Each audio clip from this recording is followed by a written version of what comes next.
Well, hello everyone. Hegemony. Hegemony. Hegemony. Oh, that sounds icky. Whatever. Let's get this show on the road. That's right, everyone.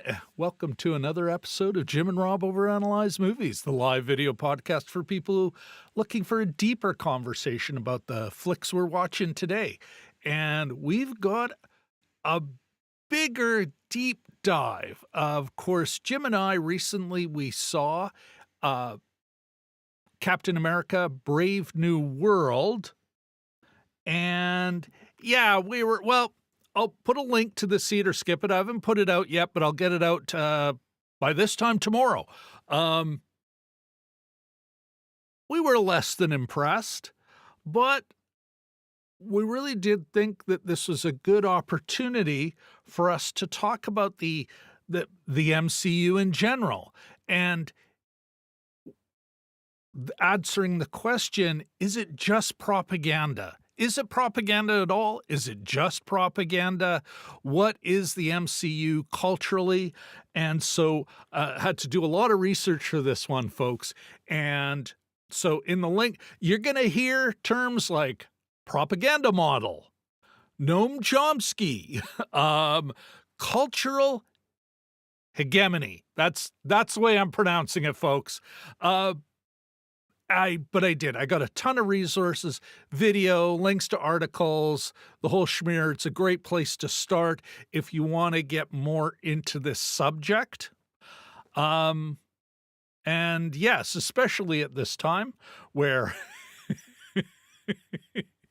Canada is still under threat of annexation. Economic war is still being waged on us by our neighbors to the south. Jim and I thought that this is a great time. So, yeah, with that, one more thing, folks, if I could beg you all for a like, a subscribe, perhaps a ringy ding of that bell. All right, now with that out of the way, I think it's time to bring on my co-host with the most, the man, the myth, the legend, my borscht bro, Mr. Jim Chaboyko. How you doing, my friend? Good. I pronounce it juggernaut.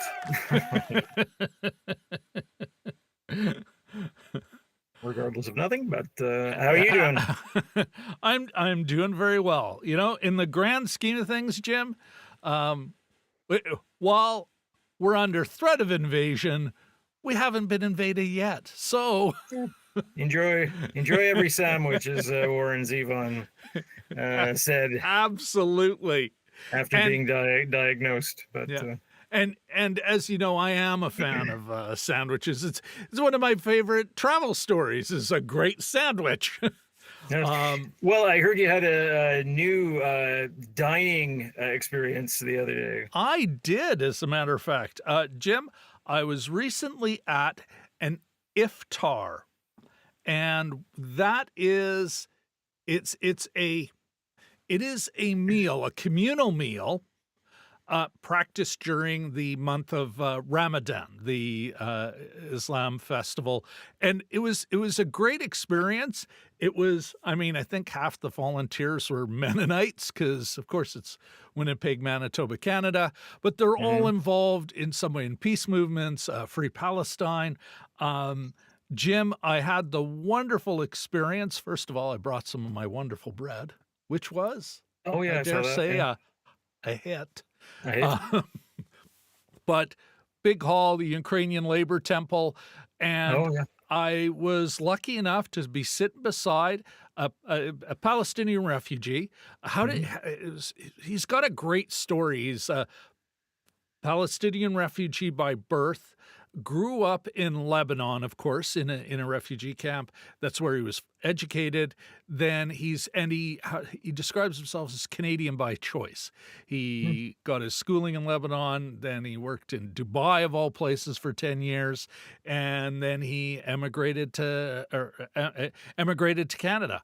And the way he described an iftar was, okay, in the festival of Ramadan, the idea is, and this is, of course, grossly oversimplified by a Palestinian who's trying to explain something to me, but the idea is you fast all day, you have one meal, and it's supposed to remind every Muslim about the people who may only have one meal in a day. And so you fast and you meditate and you pray on that, and then everyone gets together for a communal meal at after sundown. And it was first of all, it was a great feast, but Yeah. it really was, and it was interesting. He actually went up to speak. He's part of this band. They've got a gig coming up on March 28th, I believe. You know what? I will pin a link to that, folks. If you're in the Winnipeg area, you might want to check it out. West End Cultural Center. This band's called Op-Ed. And yes, that is the reference you think it is, Jim. But it really did. He was saying this is one of the best iftars he's been to since he's been in Canada for 10 years. So, big long tables, everyone eating from the same table, eating the same food, and it very much, to put it in a Christian language, I would call it like agape love. The real spirit of let's say the original Christians, although it's kind of a tough term to apply to them, but that idea, those first Eucharists, those first communal meals. And so, yeah, it was a wonderful experience. I'm super glad I went. I'd recommend to anyone. Like, I mean, I did not come out saying, I got to give this Islam a shot. It's like, no, I went in an atheist. I came out an atheist. That said, I still feel my heart, my soul, if you say, was nourished. I got food in my fridge, but, I got food for my soul, Jim. Yes. Yeah. So, yeah, it was a wonderful experience. Thank you very much for asking. Yeah. How about you? What's new before we get started in what's a really big subject? Well, I went to the Nathaniel Rateliff concert last night, and he had William Prince, Winnipeg's own, and then there was a pause. My friend, and we're like, John K. Sampson, Burton Cummings, who we got here? Who are you talking about? And he said William Prince, who's sort of a can't say he's an up and comer anymore. He's sort of He's been established himself. around for a while now. Yeah, he's Yeah. played Grand Ole Opry, and he's hung out with Willie Nelson and that sort of thing. So that was sort of, and they sang a John Prine song. And well, I think just before that, he sort of said, Nathaniel Rateliff said, I know there's a lot of BS between our two countries right now, and I actually wrote it down on my phone. I won't bother fishing it out, but it was something like, we hope we represent the side that votes not for division and chaos, and I hope we're a good representation of those folks. So, I love you. Thanks for having us. All that kind of thing. But, yeah, he did. I wonder if Phil mentioned it, and of course, because he's a big Americana guy. But and he did. So that was kind of interesting. As we've said on the channel before, Jim, always bears repeating. Regardless of what side of a border you're on, we are all getting screwed by the super rich. Mm-hmm. That is, and they're treacherous, traitorous toadies. Mm-hmm. And again, it doesn't matter what border you're behind. That's the fact of the matter. Mm-hmm. And we're all bound up. You want real peace, you have to have real justice. And, yeah. And then, what the hell? I'll throw one more thing in. Elon Musk. Not if Captain America has anything to do with it. Well, yeah, it's He'll save us all. I guess that's why we're here. Jim, first of all, we already, if memory serves, both of us said Captain America Brave New World was a skip it. We didn't think it was awful, but we were like, you can wait till this comes out on a streaming service. Has your opinion changed on that? No, not really. I was trying to figure out, I was trying to remember certain things. I was reading my notes just a bit ago, and it was like, oh, this could have used more Tim Blake Nelson. I was like, oh, yeah, that guy was in it. So, I mean, it's... And, I've watched a number of movies since then, so maybe just got lost in the short shuffle. version, nothing really to add as far as so this. much. Okay. All right. Well, with that out of the way, Jim, I think why don't we jump into the spoiler zone? And yeah, folks, keep in mind, we're going to be talking about the Marvel Cinematic Universe. So any of the movies, any of the TV shows can come up. Spoilers ahead. Just, yeah, you know what? And so if that's, govern yourself accordingly. Jim, I did want to start the show. I know we're not really talking about, it's not necessarily a deep dive in the latest movie, but it is a good place to start. And so here's the log line. Oh my goodness. Here's the log line, Jim, for Brave New World. From IMDb, of course. Sam Wilson, the new Captain America, finds himself in the middle of an international incident and must discover the motive behind a nefarious global plan. Oh my goodness. Yeah, Jim, once again, I think we covered it in the See It or Skip It. Uncovers a conspiracy. But I do think we need to talk about, because I think that goes to the heart of the question we're talking about here, about films as propaganda. The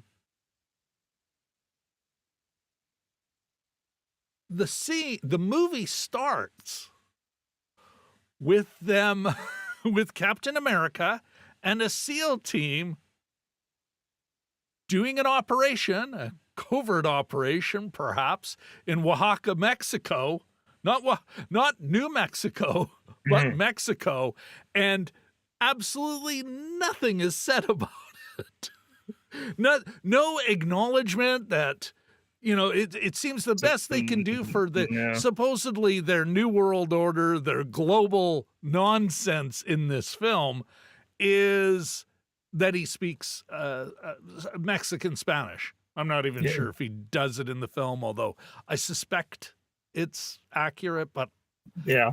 how the hell would I know? His Um, Japanese, the one sentence that he said was a little bit mangled, but yeah. So who when did he? knows? Well, but in the opening He, scene, it was in yeah, it was Mexican. I think it was Mexican Spanish. yeah, oh yeah, But who knows? Maybe it wasn't. They've really just tripled down on the assumptions here. But yeah. this kind of leads me to a question because, of course, it still does good global numbers. Hmm. Um, when you think of propaganda, are we like, are we really thinking about it with the right target in mind? Because I don't think that it's one of those things people kind of oversimplify propaganda. Hmm. And while yes, it is aimed at the world, I think it's still mostly aimed at Americans. Hmm. Because I don't think that, let's say that scene is gonna rankle a Mexican, or they just wouldn't watch it at all. But they're Yeah. not gonna be, oh, I am being prepared for invasion. I don't know. Hmm. What do you think? Who is, assuming that Captain America is American propaganda, who is the propaganda aimed at mostly? Who's its primary? Yeah, I think the folks that sort of buy into I feel like this is something you can enjoy. The 12-year-old boy in my brain still can just sit back and enjoy these things as a big, violent sort of adventure.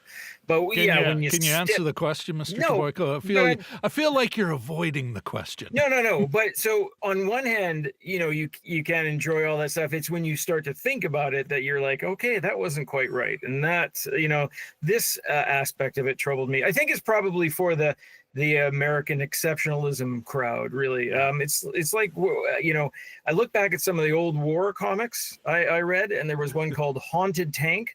And the tank was haunted by the ghost of J.E.B. Stewart, the Southern colonel, because his descendant was a captain.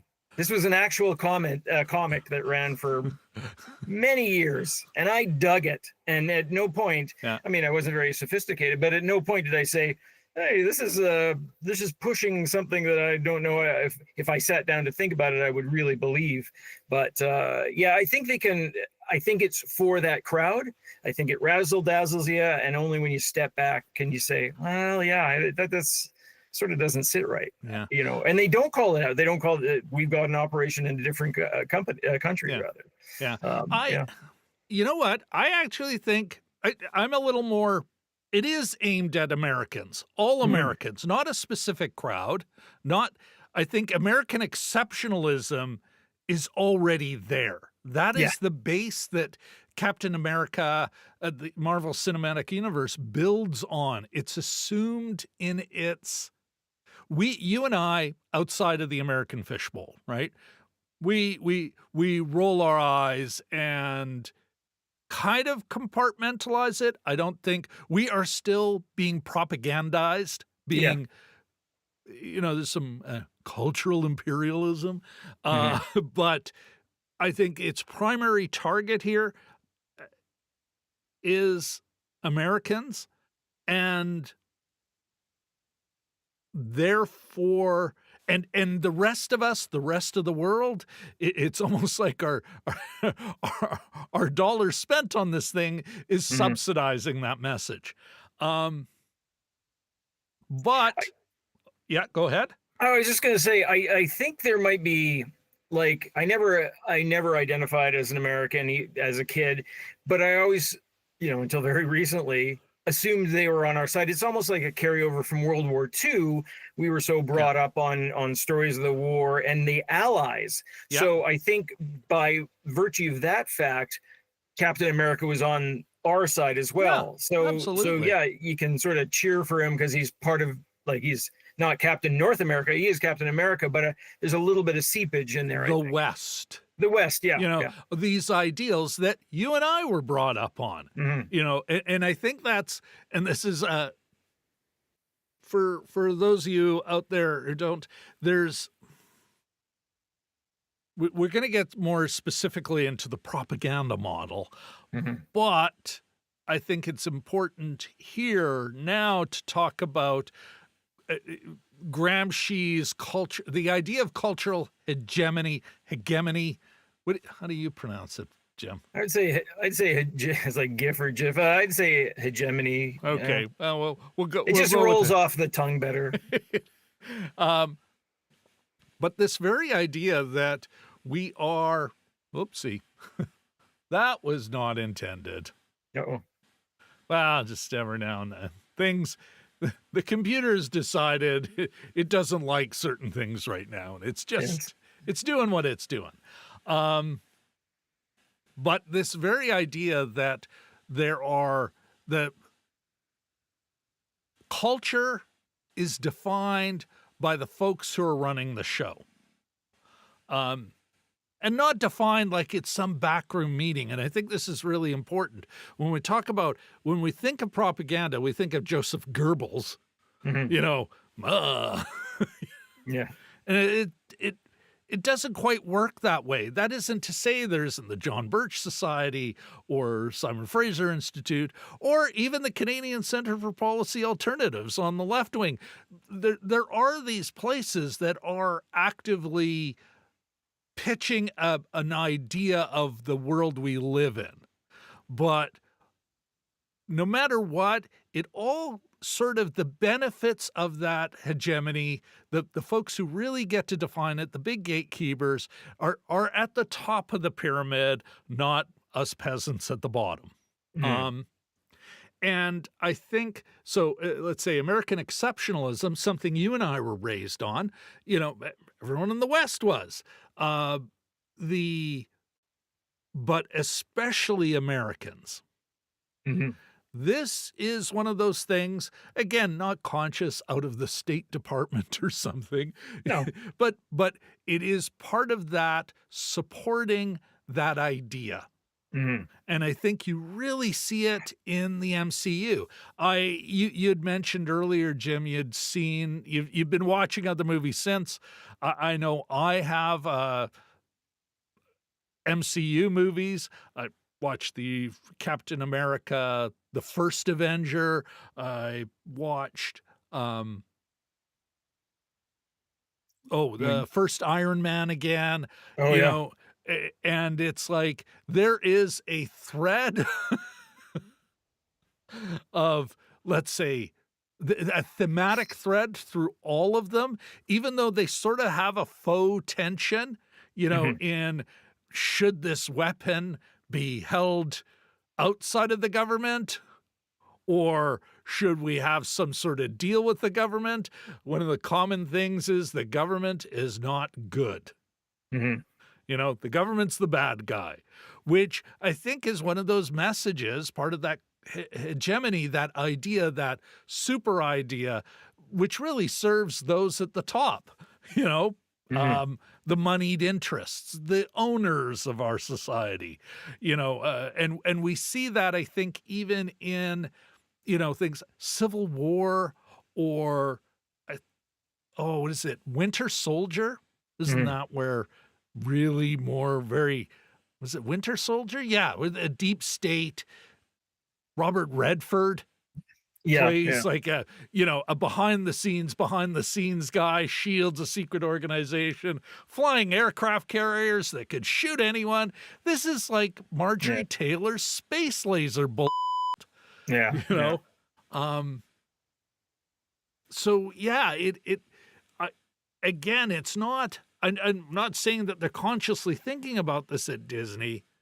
And I think even in this movie, there are messages that are, you can see an internal tension, but it's still under an umbrella of, like you said at the top of the show, American exceptionalism, this idea of America as a force for good. Mhm. Yeah. I mean, and you think about it too, and just some of the underlying things is that I think most of the superheroes or most of the Avengers are, for a good chunk of them anyway, I'm gonna have to do a census, are American or have American roots, or if they're from another, dimension, they were first introduced to the world through America. So there's various things like that. It all sort of, when I said earlier about being on the same side as America, Canada being on the same side of America, occasionally the mask slips a little bit. You're saying that it's very strongly American exceptionalism. There was an ad campaign with one of the Olympics, might have been, it was a while ago, and Nike put out an ad that said something like, "You don't win silver, you lose gold." And I know probably a lot of Americans ate that one up. A lot of the Canadians I know just rolled their eyes, went, "Get out of here with that," like it. So I think it's a little bit of a tangent, but I think that's that sort of what may really appeal to the people south of the border. What may appeal to us a little bit really appeals to the people. So would you then agree with the question I posed at the beginning, or at least my answer to the question, who is its primary target? If we think of the idea of cultural hegemony needs a target, its primary target is the American public, folks living just south of us. We're a secondary target, but we're also, and this is yet another complication in this idea of, it's why it's not, I don't think it's just propaganda. They still have a product they've got to sell. Yeah. I just want to first, before we continue, Jim, I want to welcome somebody new in the chat. Ooh. Brett Woods. Of course, I'm thinking the Bretton Woods. Isn't it the Bretton Woods Agreement? Like it kind of set the post-war agenda. Yeah, I'd have to. You know what? Look that up while I read his. Well, I'll read his comments if you wouldn't mind. Brett Woods says the owner of Marvel was in that billionaire lineup at Trump's inauguration. Just FYI, yes, he was, Brett.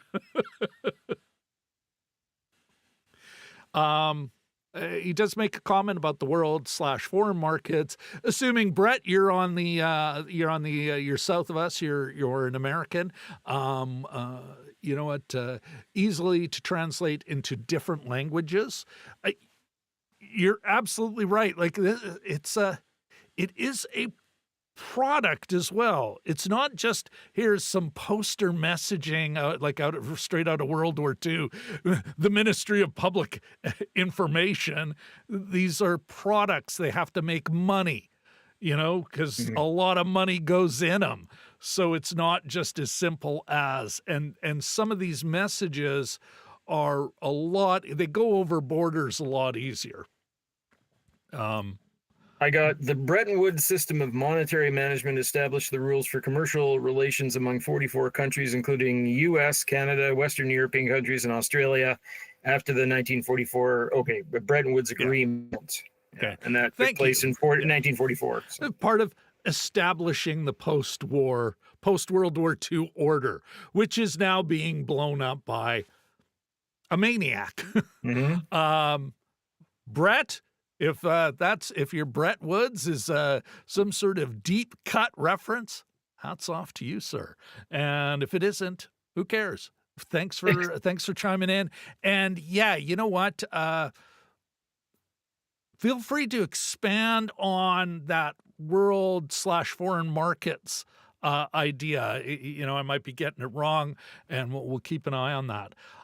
Jim, another question I have for you, because there's a lot of things going on. We've talked about this before in some of the other films we've talked about, but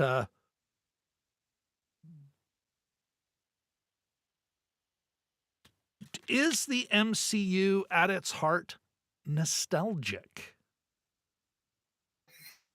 That's a good question. As we were talking about this, I sort of thought to myself, what if it didn't have, if you go back chronologically, I mean, Thor goes back millennia, so you can't really include that. But if you think back, and say Captain America when he was first coming out, like, good thing we had the Second World War as sort of a touchstone. It's almost like a Yeah. tuning fork for the Avengers, right? Yeah. So you have those genuine death cult bad guys, you know, and of various flavors, you know, in the 1940s.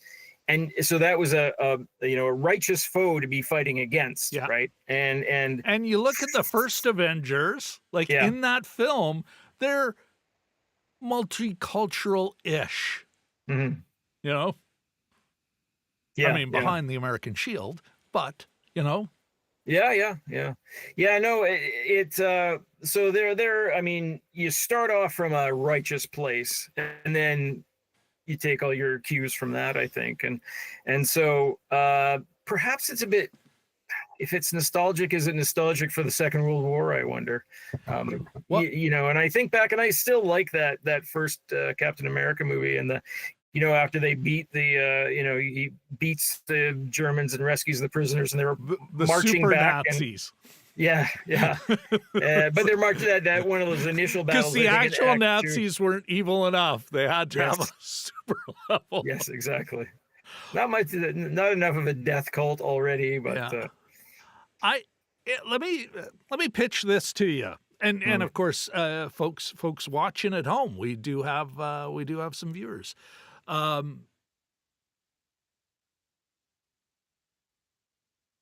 I would argue it is nostalgic. Mhm. It longs for, and like almost in the Greek sense, that idea of I am sick for. And it is sick for a time when the United States and perhaps the West, like, we were all on the right side then. There Mhm. was a time when America was great. It's in, what was that book by Brokaw, The Greatest Generation? Yeah. You know, it's unironic, and so even in, I think it's the first, the let's say, the modern Avengers, that's what the movie's called, The Avengers, and they've cracked Cap out of the ice, Mhm. and the shield guy, Clark Gregg plays him. I think we need a little old-fashioned, you know, it's Yeah. super, and so, yeah, I would argue That's it a is good point. incredibly nostalgic. Mhm. It is, and that super links up with Make America Great Again, because that's, that death cult, that thing is building on it. Mhm. You know, is taking advantage of this sort of thing that the MCU exploits and promotes. Is there was a time when good people, when America was great and it was all good people. Bad guys got their just desserts, Mhm. you know? Yeah, and things were clear cut, and alliances were clear cut, and things were. There's a simplicity to it. Yeah. You know, and you know, the bad guys all wore the same uniform, and there were lots of them, and you know, I don't think you have that level of discipline in other villains that they've faced Yeah. off against. Yeah. You know. Well, and I think that's part of the, even though it's to a large degree BS. You know, always the tragedy of looking at history just through specific events with a start and an end is it's like, well, there was a lead up to it. There was an America First movement before it. Lindbergh was, if not a Nazi sympathizer, you know. Yeah. Even after the war, like, I mean, and this is for us here in Canada too. Like, I mean, it's apocryphal, but it's the statement, one is too many, regarding Jewish refugees trying to get out of Europe.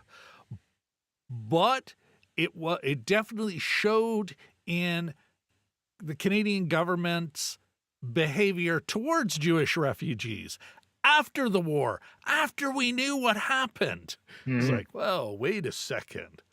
Sure, that's an injustice, but Yeah. you mean the Holocaust? Yeah, but so I think the MCU appeals to a nostalgia for a time that, like all nostalgia, didn't exist. Not Yeah. really.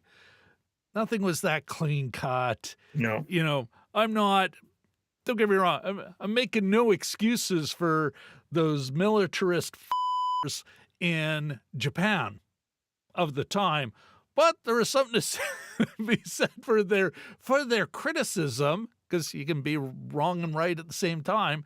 You know, it was a valid criticism of the United States saying, no, this part of Asia is our sphere of influence. What the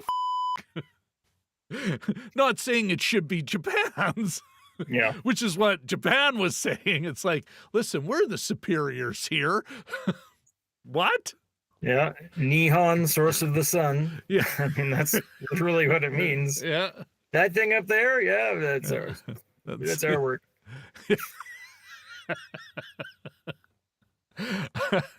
I think this appeal to a time that never was, but even you saw it in National Socialism, which is also another, hey, let's co-opt this name to see how many more suckers we can, grab with the name when we're not that. But they did the same thing. It was that idea of a different, hearkening back to a different time when everything sound like a Pepperidge Farms commercial. But yeah, so you would agree, or do you agree with that idea that it is nostalgic in that sense?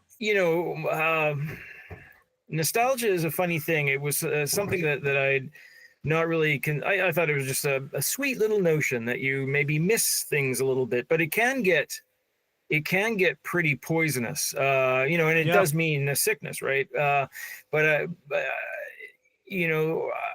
My mother, for instance, was painfully nostalgic to the point that she sort of couldn't get beyond certain things that had changed. And so, yeah, it's not a cute little notion, really. It's something that may get in the way of you actually, experiencing new things. I was going to say, too, that if you're talking about looking at history through specific events, and sometimes you get so deep into history where you watch so many civil rights documentaries on PBS or whatever, and you end up thinking, like, how did anybody survive? It's just like, why is everyone dead? I thank God they're alive, but I think, boy, number one, I think if I was in that position, I'd be the first out of there. I'd piss off the wrong person or something. But yeah, it's kind of you have your life that you live, and then you have the sort of the historical lens, and hopefully never the twain shall meet, but it does often. So yeah, here's another question for you again on this, like, as I kind of look at this and I'm like, let's say the American, the so-called culture war, which I think is part of this. There is certainly a conflict going on at the very, within the American elites. Mm-hmm. You got some that are almost like New Deal elites who are like kind of going, listen, we can't squeeze the peasants too hard or they might revolt. We could all be Luigi'd. And then there's these new, I gotta admit, all these tech bros who all think they're like John Galt. Mm-hmm. But they're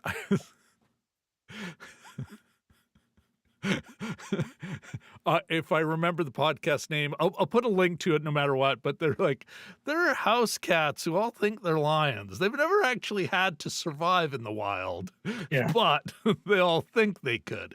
But I think you see that tension in this film that you don't see, and in Disney that you don't necessarily see in, but especially the MCU, because it's kind of trying to stake a claim on what America is, on the greatness of America, both to itself, to Americans, and to the world.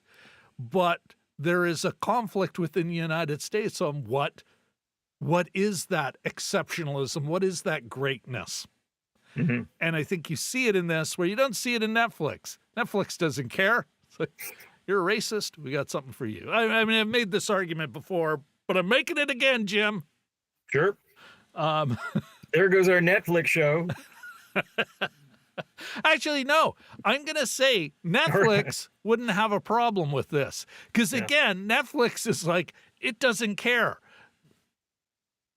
Netflix is almost more pure capitalist.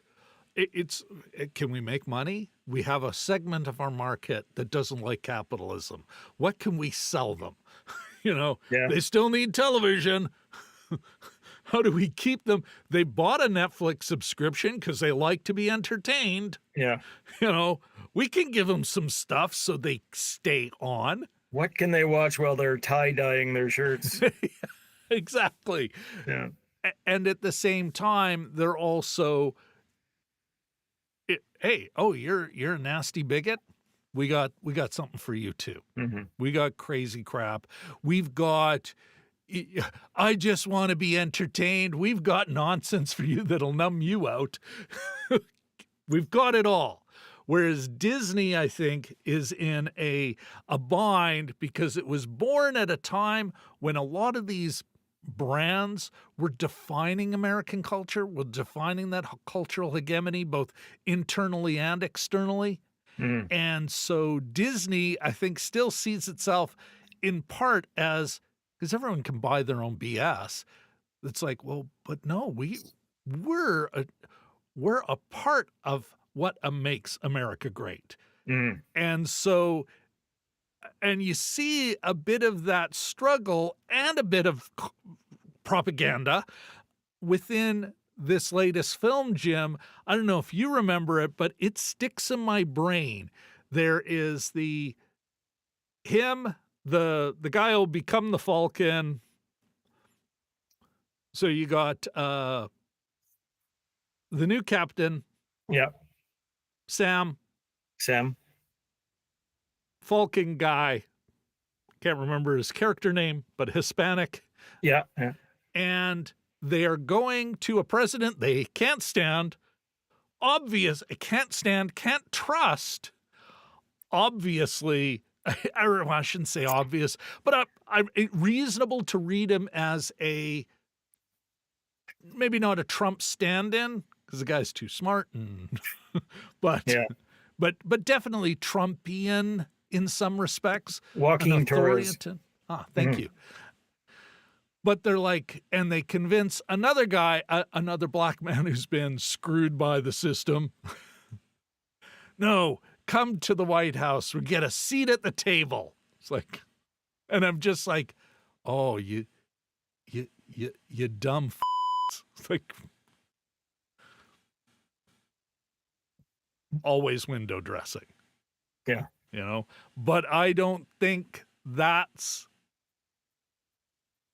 how these folks are thinking about it. I don't think that again, I think that, again, back to that idea of a target market and very much an idea of the American meritocracy. Again, another, let's say, thing that serves the elites, but is sold to everyone, even though it's like, I don't know, it's a pyramid. Not everyone can earn their way up. Yeah. Note how it thins. What was RFK Jr.'s letter to whatever school he went to? His name on a sheet of paper. I think that's the story that's going around right now. So, yeah. I mean, of course, it's apocryphal, but not inaccurate. Yeah. It's not let the Kennedy in. Yeah. And I think that is, but there it is, a seat at the table, which is something that it's like, well, there's really only one seat. And I know you're like 25% of the country now, like combined, let's say combined demographics, but you get a seat. Here's a treat. Fight amongst yourselves for it. Yeah. Um, It's the final shot of Breakfast Club. Yes! Freeze frame with the hand in the air. Hey, hey, hey, hey! yeah.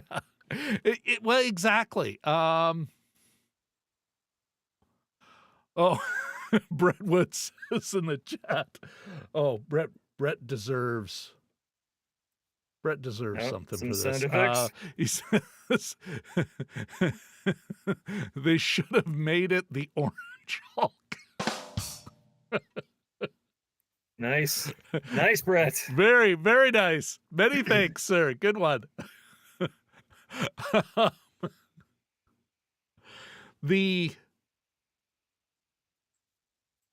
It also, bizarrely enough, if we look at the last movie, it's so focused on people have to make good choices. People are good. People can be redeemed, which is not a terrible theme for a movie, but not necessarily a great way of a great, you know what, we don't need to change anything systemically. Mm-hmm. Everything's fine. We just need the right people. The better angels of our nature. Isn't that what the Lincoln said there? Yeah. Oft quoted from the Civil War docuseries. I recently saw, Jim, and I think it's relevant to our conversation here. Mm-hmm. Brett, hey, I saw a CTV anchor. I can't remember the woman's name. She's being interviewed on an American show about this threat of annexation, and the tariff, the competing tariffs. Mm-hmm. And she's, I hope, calmer. It's something we're seeing a lot, especially from big, let's say, legacy media outlets. Hope calmer heads will prevail.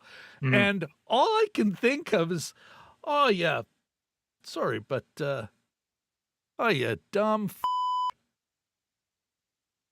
there is a guy that we've known now for years. He does not calm down. Mm-hmm. Now, I think it's not calmer heads will prevail. Even, let's say, will Canada be invaded by the United States? I still would say it's a small chance, in part because the Orange Hulk, or as one woman on the internet called him, the desiccated yam. Yeah, I've seen that. He does not have the patience. He couldn't get the wall built. Mm. He doesn't have the patience. He can't stick to it. He's easily dragged off to other things. So I'd still say it's a small chance, but it's a lot bigger a chance than I would like. Yeah. Or that people even considered, except for the occasional novelist, that and it, often I've thought, standing on the shore of the Lake of the Woods, I thought, I wonder if they had enough water problems down south, what would that mean for this lake? Would they just empty it and we share the border with it, right? And so that was about as far as I got, though. But it's that's an idea you should have played with, Jim. It's unnerving, but I sort of think we should have some sort of get the CSIS involved and throw a pop can at his head and say it was Belgium, just to get just to divert the attention. Yeah, but how that relates to this. How that relates to this film, these films, this group of films, is I think they feed each other. Mm-hmm. This, we could. I'll talk about the propaganda model in a sec, Jim. But I think it's important to understand that the MCU kind of describes an America that I think has, and this is that tension for Disney because it thinks of itself as this defining thing, is it both wants to be, it wants to be progressive, but I mean, hey, there's money to be made, and nostalgia is a moneymaker, and I think Disney is inherently nostalgic. So it also wants to appeal to that sector of the marketplace. Plus, I think in part it does serve their corporate interests, their moneyed owners' interests.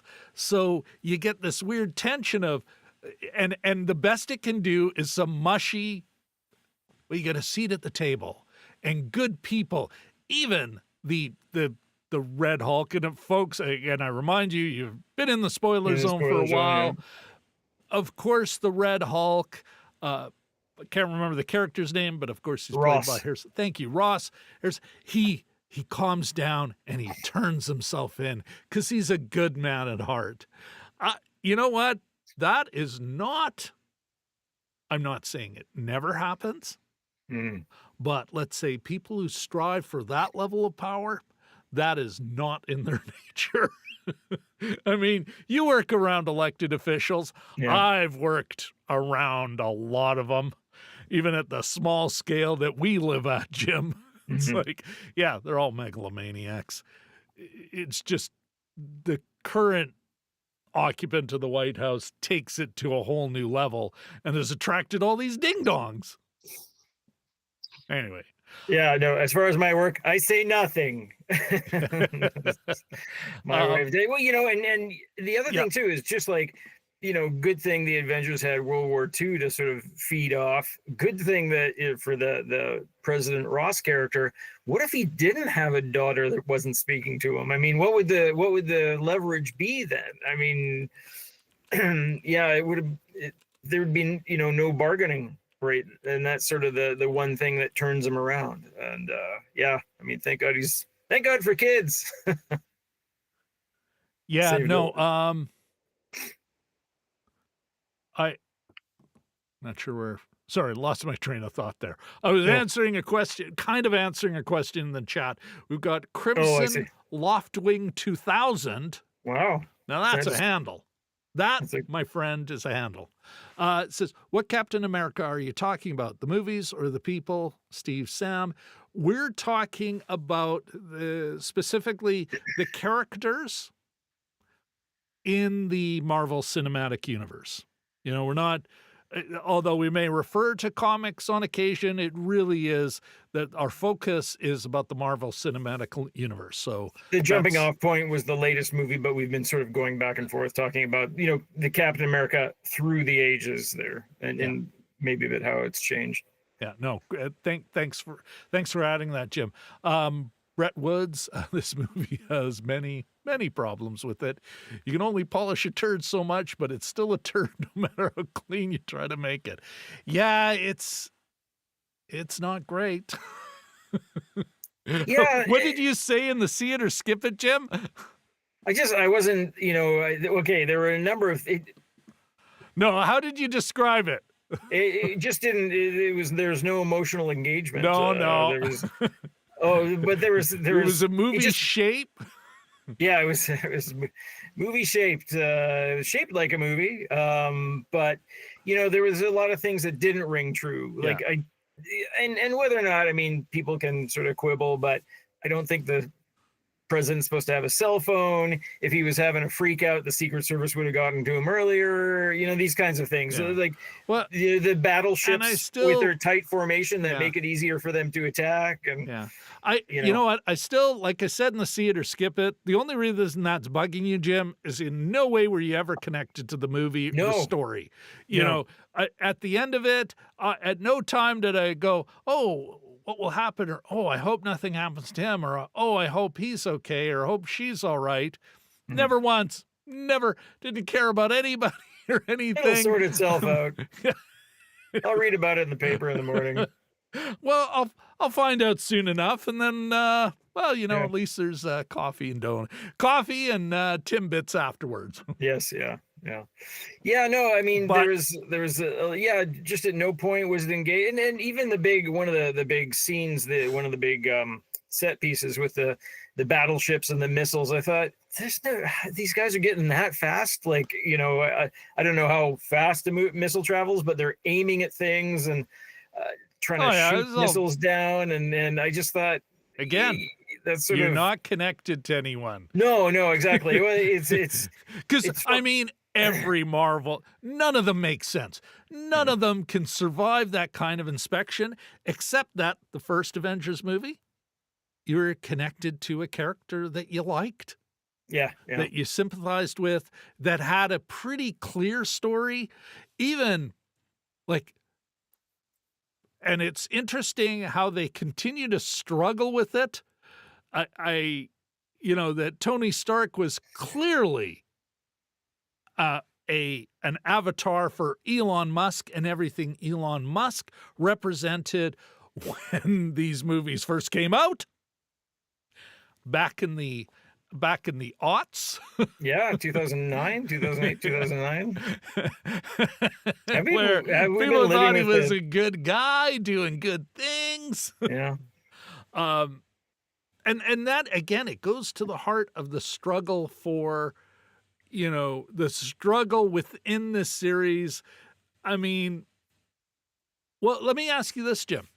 Sure. Is there, watching this, I mean, we've got another one of these coming out soon, Thunderbolts. Mm-hmm. Do you see any runway for this? Like, is there anything left for the MCU to do? Is it, like, what else has it got to say? Is it is it getting bound up in all its own contradictions now? It's just so as a piece of cultural propaganda. Is it effective anymore?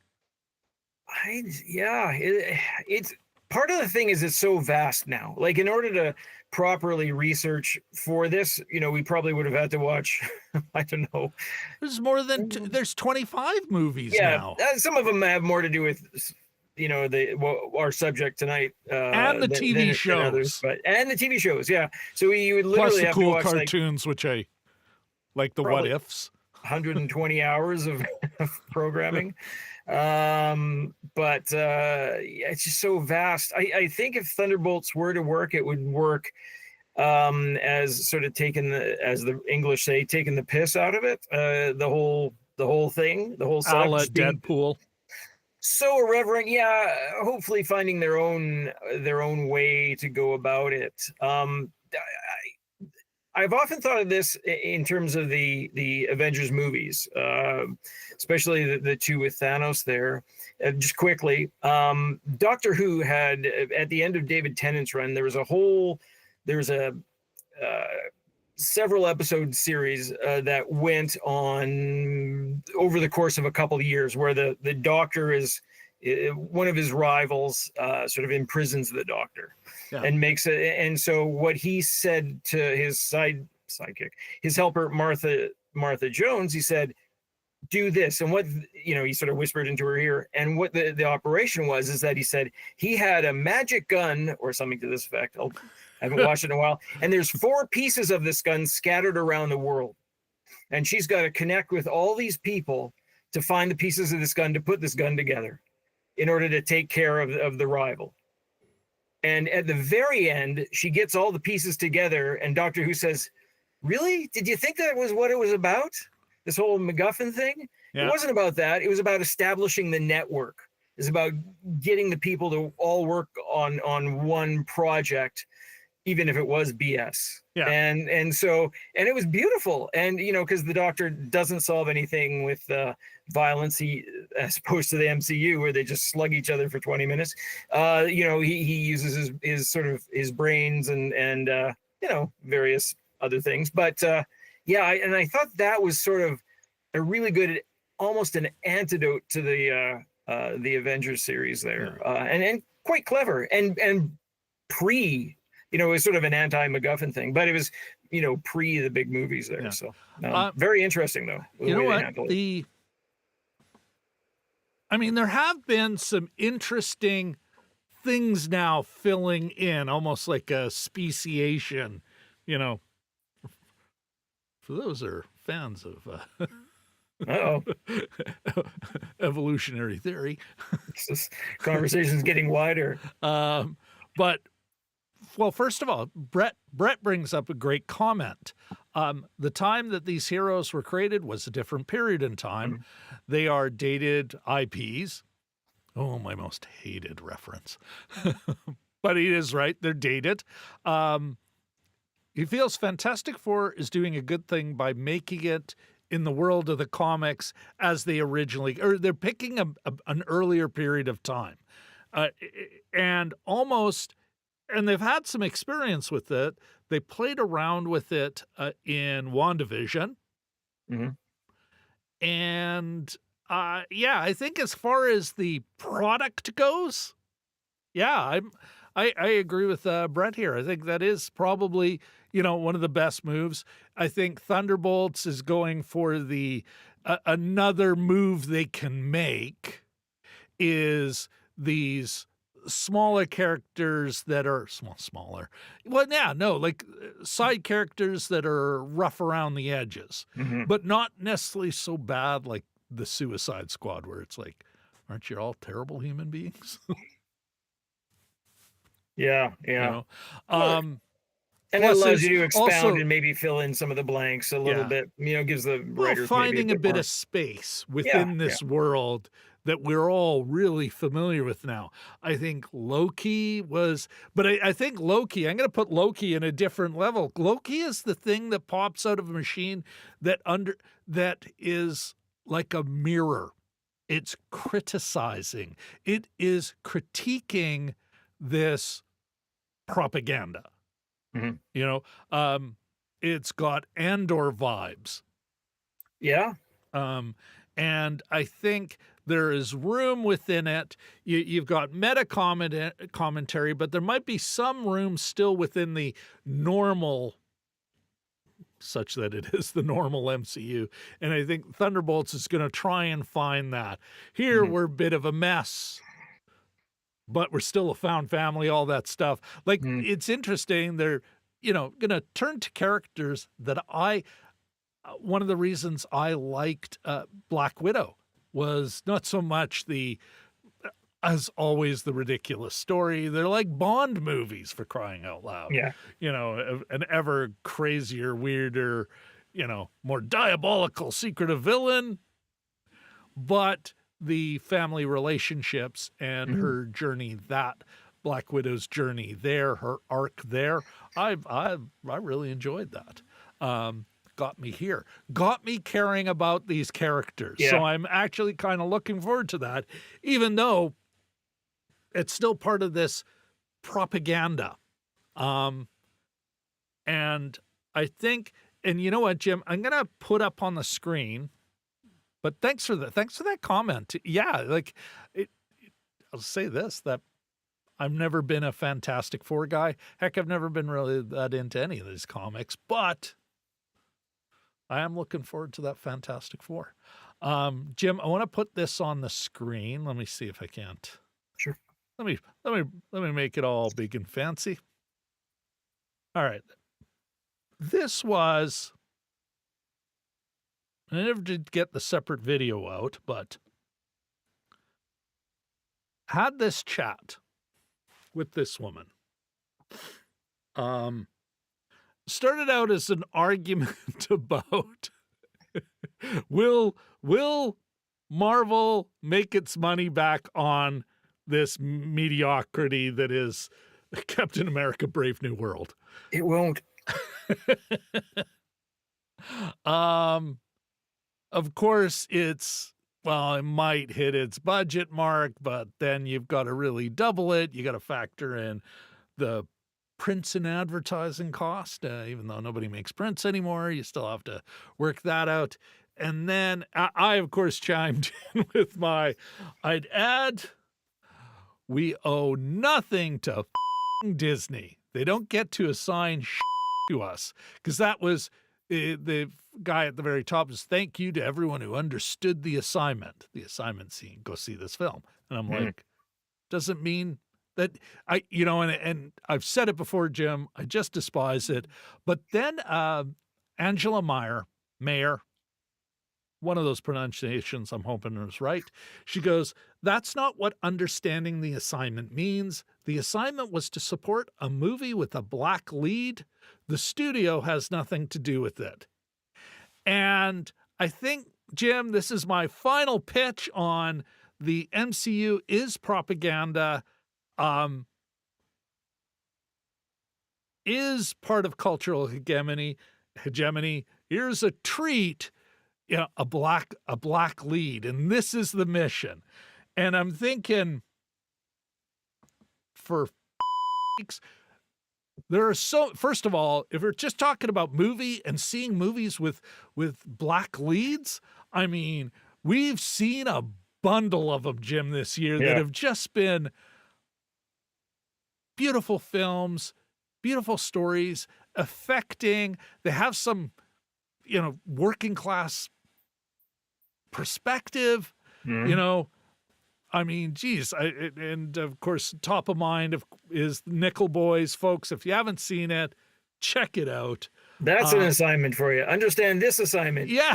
Go see a movie with a bunch of not just one, but 3, I'd say, black leads, a black filmmaker, and a black cinematographer. Bang, right there. Yeah. That's 5 assignments. Yeah. That's 5 stars in one assignment. Yes. And yeah, I think this is part of the, let's say, this propaganda, that how the propaganda model, and now I'm going to get into this, a little Noam Chomsky for you folks. And this isn't to say that Angela's all wrong. I have some sympathy for her, but there's a lot of, I just want a seat at the table. And it's like, you never mind that table. You should want and demand more than just a seat that they'll invite you to. You don't want a seat at the table. You want the whole table, to paraphrase the workers in France in 1968. Don't come to me with raises. We want the plant. Yeah. Paraphrasing, of course. As I said, French. They were all smoking, I'm sure. Gallic shrug. But what we do know is they welded the bosses in their own offices. But yeah, and this is the thing. Like, I mean, when I say propaganda, it doesn't have to be something super deluxe, but there is that Chomsky filter, right? First ownership. These things require just an absolute ton of money. And so, of course, that is part of there's part of your problem, Jim. Need a lot of dough. And guess what? Owners have notes. And then what's the next phase? It's good grief. You know what, Jim? I should pull it up. Like a big dummy. Yeah, well, you're asking the wrong guy.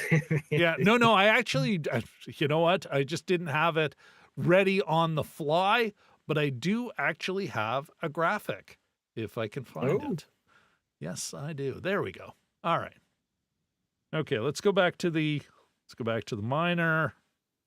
All right. So it's ownership is the first filter in Herman and Chomsky's propaganda model. The next thing is advertising. And I would say Chomsky and Herman was really talking about, I mean, they wrote it in the 80s.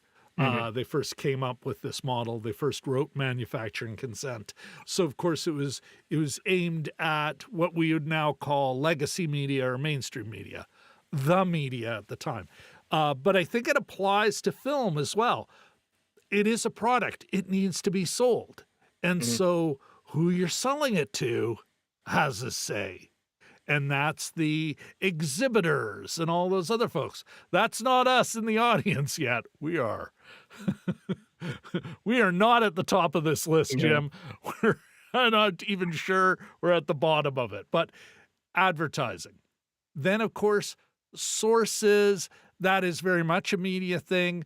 You know, it's, oh, it better be sourced properly. It better be sourced from reputable Mhm. sources. I think we could almost apply this, though, to a certain degree. Is it IP? Is it something we've already seen before? Is it, you know, the system really leans towards not the new. Give Mhm. me a novel spin on something we already have, you know, especially for a business that owns this stuff. It's like, why are you coming to me with something new when, you know, Mhm. we have this, we've owned these Marvel rights. Flack, that is, and you see it, the critical drinker, you know, any of these right-wing grifter eggs, you know, who, oh, it's woke because there's a black person in it. Oh, it's woke because some woman is talking. Oh, that's that flack that, and we've seen it impact these folks. They're actually starting, well, we'll have a fan council who advise us. It's like, Oof. right? I mean, Yeah, yeah. the guy who, I can't, is it Did it pass Nickel? the Bechdel test? It did? Yeah, there's a filter. But Mhm. the guy who wrote, and it was the guy who directed Star Trek Wrath of Khan, Mhm. you know, if not the greatest, it's the best Star Trek movie to date, in my humble opinion. I can't believe I'm actually claiming a best here. Certainly one of the most well-known, damn near perfect movie. And he Nicholas said, Meyer. the fans would have said, don't kill Spock. You know? Yeah. Now here, the person who created this thing, and it was share and share alike. I do have credits in the full credits for this in the description. He has ideology. I like the and it especially applies to movies like this, Jim. I like the Chomsky's fear. Now, of course, when they first wrote it, it was anti-communism. Got to get the commies. But they further developed the idea, and it's really about what are we afraid of most? The war on terror, the Mhm. deep state, whatever that is, whatever that thing that has been approved up high, the thing, I mean, honestly, it's bureaucrats and experts are getting in the way of the big rich doing whatever the hell they want to the environment. Deep state, you Mhm. know. What do you mean we can't, you know, just round up all these protesters and throw them in jail until they change their minds? Clean water regulations? What the hell are those? What Exactly. kind of stunt are you trying to pull? Yeah. So, you know, all these things are fears, really the fears of the uber rich, you Mhm. know, which is why none of these, why Batman always deals with street crime. You know, it's Yeah. the core of his character really is about street crime, and he's a rich man. His family was victimized by street crime. That's all anything should happen. And because the police are held back by rights and stuff, you know, he'll take care of business for you. You Mhm. know, that's and I think that is the line. Now, I saw, and it's actually in the description, folks, there's a great video from another a farmer, well, a creator with over 1.5 million subscribers, so way bigger than we are. Fredly Geordies, an Australian creator who goes into this much better. He has, at the end of it, he's got audience capture. Mhm. But you'll even see, Jim, in the thumbnail created, I think YouTube is part of this, you know, means by which cultural hegemony is reinforced. You know, Mhm. it is another channel. Because again, these for all the we're all sold this BS that there's so many, it's so fractured, there's so many voices. It's like, nah, there's like 6 really big companies that own all this stuff. And they And scoop them up once something gets rolling, yeah, right? How long ago was Taylor's trip to the zoo the first YouTube video or whatever the hell it was? Not long, you no, know. yeah, 2009, Yeah. 2006, something. The, the aughts. Now owned by Google. Yeah. And so all these things, they're all interlinked. They all have a general same opinion, and they Mm. also benefit from this faux or this conflict that is both real and not real. The culture war, the yelling at each other, the liberal versus conservative, which is such a Mhm. narrow definition, but you know, and so yeah, I think we can apply this model, and I think when we apply it to the MCU, it's like, oh yeah, it totally qualifies. I don't know. What do you think, Jim? Am I talking? Am I once again talking out of my ass? No, I think yeah, no, I think you're spot on. I mean,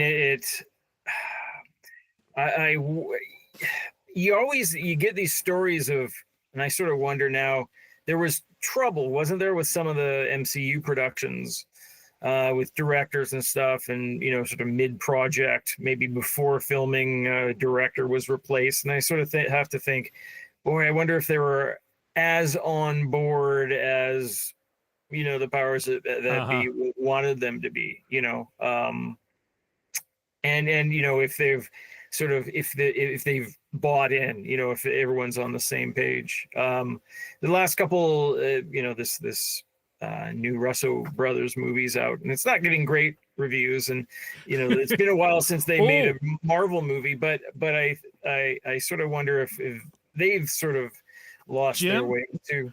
uh, that's Solid State, right, on Netflix? Electric State, yeah. Electric State. Thank you. Yeah. I did see it. Oh, it was pretty good, actually. Yeah, I haven't seen it yet. I have the book. I haven't read it yet. I got it Yeah, for I will. Christmas a couple of years ago, but Yeah, yeah. sorry to interject there.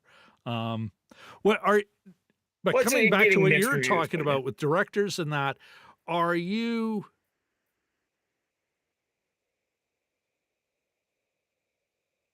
like, it certainly seems that, well, any of these big properties, that goes back to ownership. It's like, no, Mhm. this is our thing. You want to Yeah, direct it, you're going to accept our notes. yeah, We're not here to yeah, paraphrase. Like this is the thing. They're there to make money, yeah. and it may be culturally bound and, let's say, propaganda bound, but they're there to make money. And they're like, yeah, no, we're not giving you $500 million. We're not going to risk hundreds of millions of dollars Mhm. because you have a vision. You Yeah, know, yeah. I think somebody quoted me on Threads, or quoted back to me on Threads, Eisner's thing. Hey, we're here to entertain people. We're here to make money. But if we do it well enough, art, and this is my insert here, well, incidentally, we may make great art. That was Eisner's thing. But Yeah. it starts with, we're here to make money. Mhm. And to make money, we have to make it entertaining. We got to do it well, blah, blah, blah, blah. And sometimes we'll make art. Yeah. It is a tertiary By an a, unfortunate byproduct. a It's byproduct. it's what the fishermen call bycatch, and Yeah. they get all those dolphins and stuff in with their tuna or whatever, but Oh, we caught some art. Oh, well, yeah. it's in the boat already. Yeah. An MCU and Coen Brothers production. I don't think Yeah. you'll ever see that, Yeah. Yeah. So, yeah. Okay. We got another comment from our new friend, Brett Woods. Whatever happened to Brett Ratner? I think he's directing the Melania doc. Yeah. Ratner. Brett Ratner. That's I brought him up, Jim, when we were talking about the studio guy in The Substance with the shrimp. Brett Oh yes, Ratner and yeah, Olivia yeah. Munn. Yeah, that creepy bastard. Of course he'd be gotta make money and no one no one will work with me here. Um Did he do the Nice Guys? Was that? I know that's Shane Black. yeah, yeah, I'm getting my yeah, directors yeah. Um that over of directors mixed up. Brett does mention about Google -1 only cost $50 million. Yeah, there's the less money, the lower the risk, the more artistic flexibility, but then you don't get the toys. I mean, Mm, you want to direct Marvel, you have to accept, and this is, going back to this idea of propaganda and cultural hegemony. We talked about it, Jim. Maybe I'll put a link here. We were talking about Barbie. It's the same thing. Like, I mean, companies don't look bad in it because mm, Mattel had notes. yeah. It's why it was such an anodyne sort of, oh yeah, it's a girl powerly, like feminism light, you Hmm. know, a lot of money, a lot of money, Jim. Yeah, apparently it did okay. Well, but money at risk too, Yes, right? yeah, So yeah. it's like, yeah, that's not the way that works. Um, 90% of the Saturday Night Live sketches have product placement in them. That was a conscious decision. You're absolutely right, Brett. Um, Jim, so could we say, well, let me ask you this. The question at the top really was, and I kind of modified it. The question in the title of the show is the MCU's Captain America just, and I put air quotes on it, or I put quotes on it, just U.S. propaganda, just American propaganda? How would you answer that question? I'd say I'd say not just. I think there's enough put into his character, that he exists, on that plane as well. Not. Maybe it's not enough. If it was more on the nose, maybe yeah. But I think Chris Evans in this case, I think he gets, and the writers they get enough out of the character itself to actually portray a guy that you end up like I cared about that character, Yeah. and I think that's a good, whether that's a bait and switch thing, or if they're tricking you by making you Well, by giving you the feels, yeah, that's another thing entirely. But I don't think it would succeed as much if it was strictly propaganda. I think it'd come across as one of those Soviet superhero movies, or those, or something else. Yeah, I don't think it would be as effective or as popular. well, here. This is the way I would answer it. Let me see Mm, how this sounds to you. I agree with you.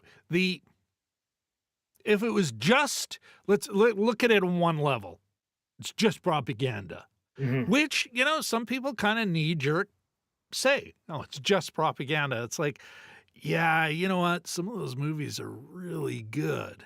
And Mhm. you do not, the best propaganda is well made. Yes, yeah. Like a well made story is a great delivery system for its, how do I put this? It's a great delivery system for its themes, for its messages, which is really, in a way, it's what we talk about in the film. It's never just a movie. This isn't just propaganda. That there's something deeper going on here. And if it's really effective, it's going to be well told. It's going to be art. Mm. It just has a message that you kind of, it's so good that you don't even see how it's educating you in a certain direction. Mhm. So yeah, that would be my take on that question we asked at the beginning. Does that make sense to you? Yeah, Yeah. No, it does. yeah. It does. I have a little bit of a story that I just thought of. I didn't come prepared with this, but when my grandfather was alive, I used to go visit them at the lake, and it was just me, and I wasn't driving at the time, so I'd take a Greyhound bus. They'd let me off at the end of the road, and I he'd pick me up, and it was a couple of kilometers. Anyway, so we ended up watching, one night we ended up watching at the lake. We got one channel, it was CBC, and they were showing the Wednesday night movie was Indiana Jones and the Temple of Doom. So we, or no, and the Raiders of the Lost Ark. Yeah. So we watched that at night. And the next day we were driving into town. We had some chores to do and stuff. And my grandfather starts laughing. He's just sort of chuckling to himself. And I say, what's so funny? He goes, boy, Indy sure gave it to those Nazis yesterday. And he was reveling in the moment still. Yeah. And it just had that sort of like the after effect of a good meal. But it is kind of a sweet story. But and that's the kind of power these things sometimes have. And it's also another piece of great American exceptionalist propaganda. Mhm. And that's another thing I would add to this to answer the question. Is it just propaganda? Even propaganda isn't just propaganda. There's something deeper going on. And I do. Folks, I recommend check out Manufacturing Consent, whether it be the video, and it's legit. Somebody's licensed it. It's the full CBC series, or I think NFB. Oh National yeah, Film that's right Board. too. Yeah. Yeah, but it's legit.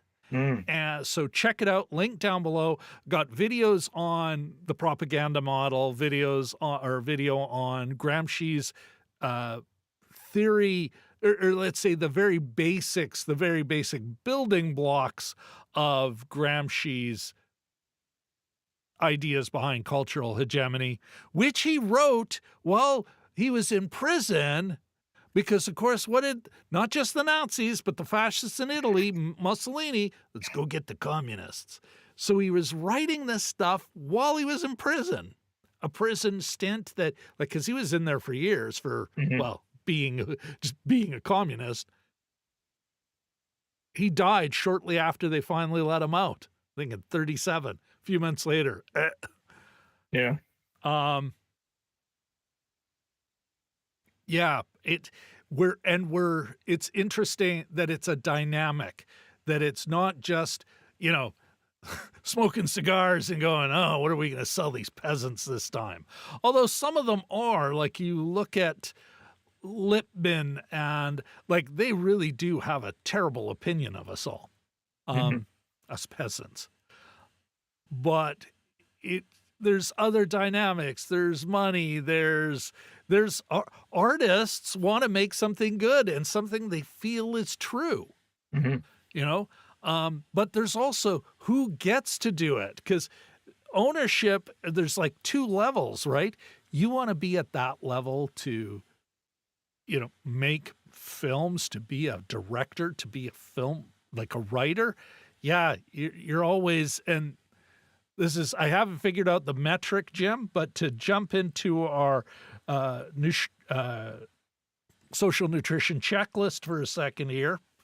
It was all men, in the key spots in this film. Was union made?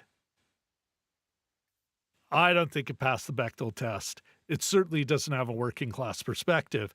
And this goes to, Jim, one of the things I think is really important about why they work the way they do and why the best of them don't feel like propaganda at all, is because these folks they have been rewarded. They are not at the top of the food chain, but they're certainly at the top of, to grossly oversimplify, I see the world as there's basically two classes. There's people whose whole job in our world is to own stuff. And they wake up in the morning going, I own this much. I want to own more by the end of the day. And then the rest of us are doers. We're divvied up in a million different ways, race, gender, ethnicity, class, education, everything, just to set ourselves against each other but in the end, we're the doers. But if you're at the top of the doing, and you're at the top of the doing, if you get to make $200 million movies, you are coming from a perspective that thinks that everything's just fine. Maybe some tweaks. We should allow some black people at the table. It's like, Come on in, Cap. yeah, come on in. You've been invited. We'll make some room for you this time, but you better keep doing what we want you to do. And the people who make this stuff, they don't even see that that's a wrong thing because the system has benefited them. They are part of that.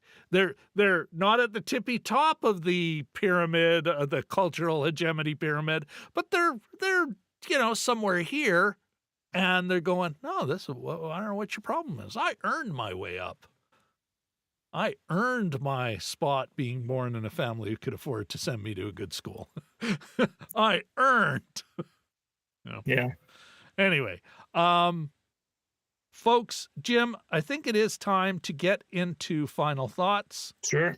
We got DMG is at our table. Yeah. You know what? DMG has a permanent spot at our table. We don't invite DMG. We welcome him with open arms. We're always disappointed when we don't see him. It's great to see him. He goes, you know what? This is we're gonna get into let's get into final thoughts. We're gonna catch up with the chat, Jim. Of course, I can't do it without a little megaphone action. Final thoughts. I do love that reverb. Yeah, no, it's very cool. Well, cool like 1978 AM radio. Before I throw it to you, Jim, and we do have a bit of a mailbag. DMG, great to see you. He liked but didn't love Cap 4, and I believe he's got a video that'll be coming out in the next few days about that. Finally. Yes, right? It's been too long. Yes. Brett, anyone else who's we've got some folks that are just watching. They're not chatting, but they are watching. Thank you. Of course, it wouldn't be, wouldn't need to beg for a like, a subscribe, and, well, Jim, do you have your bell handy? Oh, yep. Real bell. Nothing but the best. Real bell, fake. From the dollar. Fake from noise. The dollar store. Brave New World is losing money. Third lowest MCU box office to date. Not the lowest. They saved that one for one with all the women. And how the crowd doesn't like that because, well, douche. I don't know why. Did on my time. It's here. Just right-wing bags. Everyone. All right. Brett Woods, who benefits from a $300 million budget? That is an excellent question, Brett. And I'm going to mull on that for a second. What'd you say there, Jim? Craft services. Well, you know what? Like any of these big capital intensive operations, of course, it reaches a point where it's not. You could have a $1 million film, but the second you add, you can't. It's really hard to have a $2 million film. It makes a big leap because everyone's going, oh, well, I'm giving you a discount because of this. I'm giving you a discount from this. Google, Brett, most favored nations in regards to film. Because a lot of deals, whether it be crew, like below the line or above the line, there'll be hey, as long as I'm getting what everyone else is getting. And this is a lot of the ways you also get discounts. But once you have somebody who's, well, I must have this, and the filmmakers say, well, we got to have that person, everybody else's rate goes up.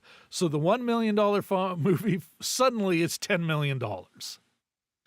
And I think that's what you see with the MCU, is There's so much money at stake, but also so much to be gained. Because for all the money they've spent on this stuff, they earn billions. And Oh, yeah. this one may lose money, although the streaming, you never know quite where they're making dough. Like also Google. Yeah. Google how Coming to America, something that is hundreds of millions global box office, lost money as far as the courts the are creative concerned. accounting side of creative things. accounting. Exactly. Yeah. But that is a great question. But I Never think a thought so. lot of it is that they're buying. The whole idea is that they're competing at that level, and this is the thing. It's propaganda is a tougher thing to talk about than just, it's out of the ministry of propaganda. It is a product. They're trying to make money, and they feel at that end where they're competing with DC and all the other big money projects. It's like, we need to spend this much money to ensure we get the market share we want.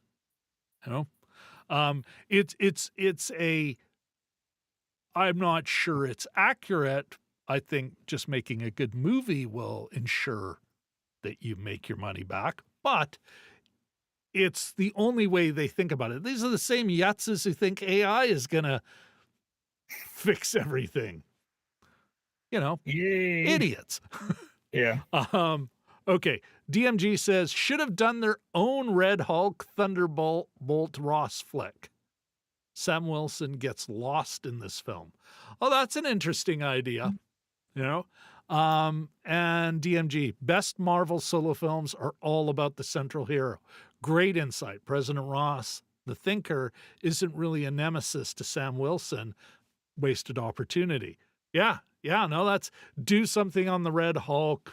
Yeah, that is a great point there. Something Jim and I didn't think of when we were talking about this, as far as, was this interesting? Great insight. Thanks for that, DMG. Thank you for that. That's a great question, Brett. I think we gave you at least a reasonable answer. Jim, why don't I throw it to you, and then we got to do a bit of a mailbag. But I'll throw it to you to, kind of help wrap this show up on what we've been talking about. Yeah. First of all, I was going to say, is Brett Woods a not very creative pseudonym for Brett Ratner himself? If he's asking about it. Just kidding.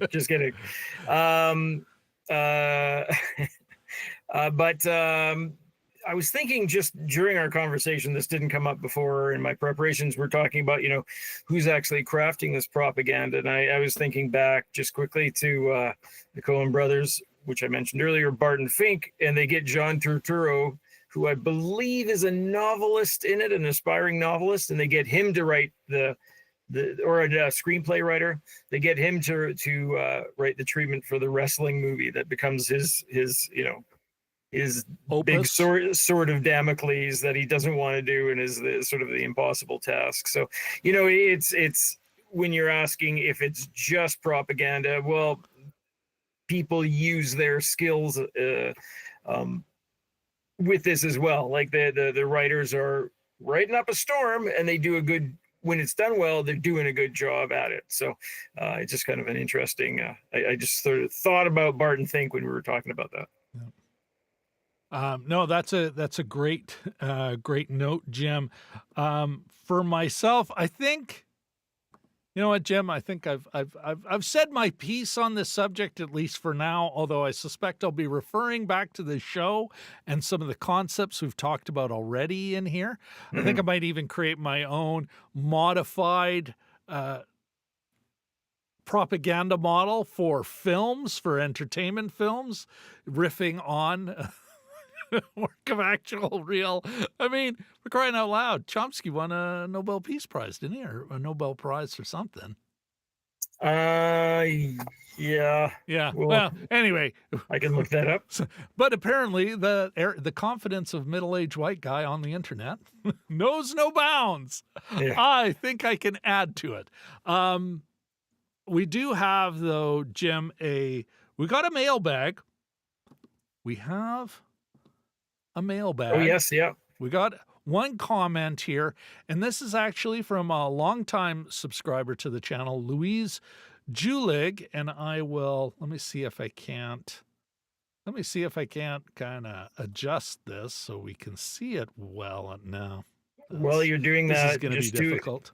Just to inform you, Brett has a podcast, Brett's with Friends on YouTube. So, ooh, well, we'll definitely have to check. check that out. Yeah, absolutely. Oh, so yes, DMG, friend of the channel, got his own channel, and now Brett Woods. Good to hear. We'll definitely subscribe. Of course, shamelessly beg for a like and subscribe for us. You're not allowed to watch us if you don't have a podcast. So get out of here. Just kidding.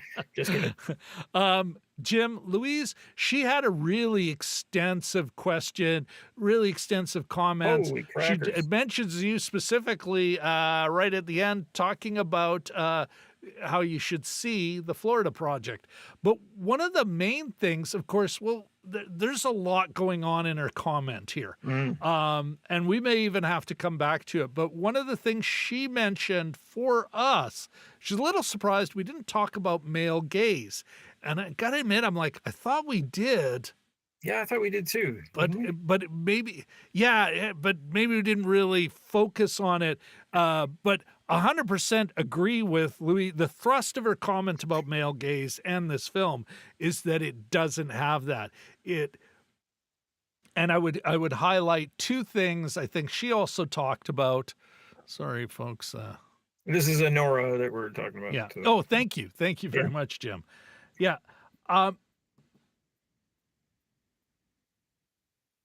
There's every time she is seen, whether it be performing a sex act or just working at the strip club, it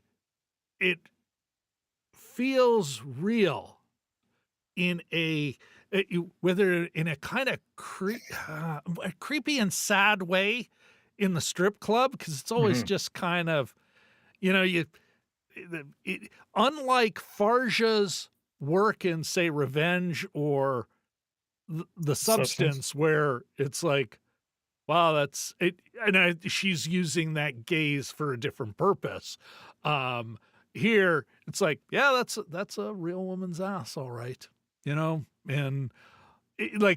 and almost in a documentary sense, with the guy sort of grabbing on it, but sort of tentative, sort of, in just this sad kind of, just a sad, realistic way. And then the sex she's having with truly the callow youth. She's laughing half the time, and I don't think like in a, this is awesome joy. Yeah. But again, feels a lot more real, in part because it's like, that's a young man, a selfish young man. Yeah. But she talks about that, but she dives deeper into it. But thanks for bringing that up, Louise, and thanks for recommending that. And we may have to return back to it, but yeah, it's this is an extensive comment. Yeah, it's worthy of us both coming back to and perhaps typing up a little response. But thanks for commenting. Yeah, definitely. And of course, I'm always amazed that, especially with I'm Still Here, I was very impressed by the length and the thoughtfulness that the people had responded to us with. I mean, like we said at the top of the show, we're here, we're trying to be a place for people who are looking for a deeper conversation.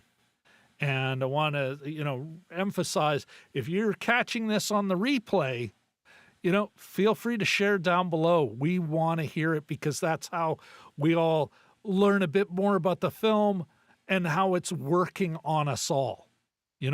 Especially Jim and I are a couple of middle-aged white guys up in Canada. So, whether it be Women's View, people of color view, you know, like the Brazilians. That was just remarkable. You know, the way they shared about their lived experience Yeah. and their understanding of their own history, which is just a great insight. Yeah, it was awesome. Well, folks, on that note, let's check once more into the chat here. Um, film director and writer is beyond. Brett is beyond. Oh yeah. Sorry, I didn't mean This is a to. film director and writer who has a podcast. I didn't mean to shortchange Brett. He's not, just, and he's not Brett getting Ratner. in a comment in there. No. Listen, DMG, Brett, great to see you in the chat here. For those folks that are lurking, you know, checking in and everything, great to see you. Thank you very much for watching. And of course, I can't let you go without one more time begging for a like, a subscribe, and maybe a ringy dingy of that bell, Jim. What do you say? Sure, yeah. And also Crimson Loftwing 2000, let's not forget. Oh, yes. Thank you very much, Jim. All right. Yeah. On that note, gonna say, everyone, thank you all very much for coming. Thanks for coming. Good night, everyone.